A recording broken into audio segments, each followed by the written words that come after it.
babae, madali raw tayong makaramdam kapag ang boyfriend natin ay meron ng ibang binibigyan ng atensyon. Kung ibang babae man yan, usually alam natin kung paano sila i-confront. Pero what if hindi babae ang kaagaw natin sa oras? What if hindi lang isa, kundi grupo pala? At sila pa ang unang minahal ni boyfriend bago tayo dumating. Yes, we are talking about your boyfriend's guy friends. Ayan, mauuwi ba ito sa bros versus girlfriend situation? Yan ang pag-uusapan natin ngayon sa Mars Sharing Group. Uy, gandang topic to, Mars, O tama, syempre, sa Pars na muna tayo mag-umpisa kay Pars. Na-experience mo na ba yung kailangan mo mamili between your girlfriend at dun sa barkada mo? Medyo, oo.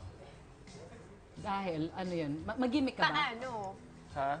Hindi sila magkagustuhan, yung mga guy friends mo at yung girlfriend mo? Hindi, pagka may girlfriend ako, siguradong absent ako sa barkada. Palagi? Minsan sumasama kami. Parang ganyan. May sarili akong mundo pag may girlfriend ako. Nandun lang yung mundo mo. Okay. Nagtatampo yung friends mo, Pagka may birthday, pagka yung special occasions lang, doon ako pumupunta. pupunta ka. Pero yung Hangout the lang. usual na walang magawa, Oo. hangout every weekend, nawawala ako sa ganun. Okay. Ikaw, Mara, nagkaroon ka ba ng boyfriend dati na parang nakakumpetensya mo dun sa mga barkada niya? Actually, baliktad eh. Oo. Ako yun naman yung bawal makisama sa mga barikada. Hindi ka niya pinapasama. Dahil puri gimmick, ganun. So, ikaw yung bawal sumama sa friends mo, pero siya pwede? Siyempre ba, sasabihin ko, sige, ikaw din para patas. Totoo naman, quits tayo. Okay. So bawalan kayo, bawal huminga, gano'n. Oo, patagalan. Okay. Ang mga lalaki ba may bro code para sa ganitong sitwasyon? Okay. Ngayon, parang yung mga friends ko, gusto namin sana, yung mga kababata ko, gusto namin kahit once a month, meron kaming Banding. Oo, may gano'n. Pero walang girlfriends na mga kasama? O pwede? Or okay lang kahit kasama? Actually, yung isa, all boys lang. Kasi isa, kasi lugi ako eh. Ako wala akong sasama eh. Ikaw lang ang walang girlfriend? Pag Dun sa nag-Christmas party kami, laging pag Christmas, ako yung walang partner. Natataon na single Natataon. si Doon na siya naghahanap ng partner.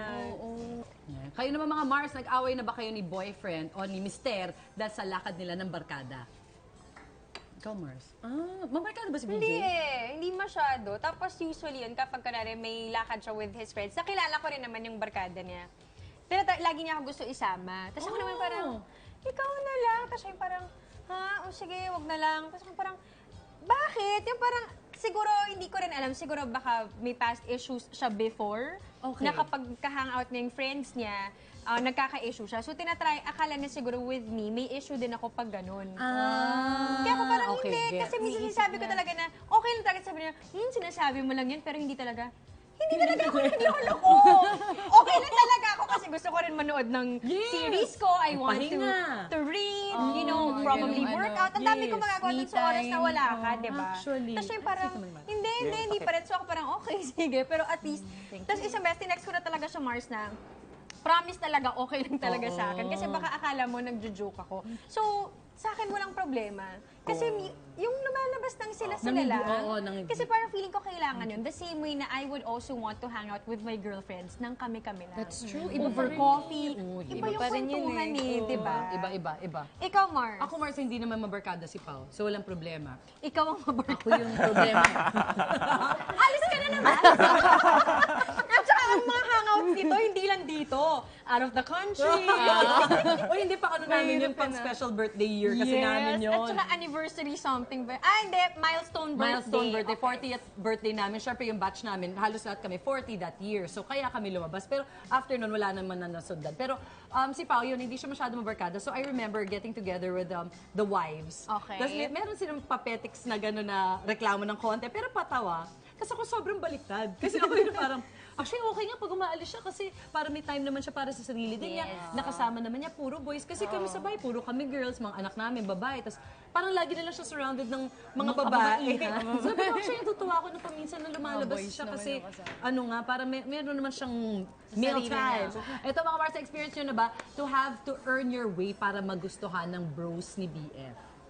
Yung halata mong hindi ka nila bet, tas umi-effort ka na magustuhan mo. Yung nagbubuhat ka rin ng mabibigat. Yeah! Bumabalik lagi sa segment. Gym na naman yung eksena eh. Oo nga. Sumasama sa gym, no? Tapos nagbubuhat na din ng mabibigat para lang makasabay, no? Oo, para lang maka-hangout din. Ikaw ba, Megan, ka parang tinry mo ba to win the hearts of your boyfriend's friends? Na parang kasi syempre meron silang mabait ba yung girlfriend mo? Baka Meron mamaya naman yung arte mga- niyan. yan, Yung mga usually shala ganun. nights, ganun. Oo. Kailangan shala sila eh. Kailangan pasosyal ka din. Ganun. Ah, talaga? Okay, oo. Mahirap din para sa akin. Baliktad. Talaga? Kasi usually yung mga get Girls yung mga... Pero sila, yun ang mga type nila. yung mga konyo, Wine, wine, ganun.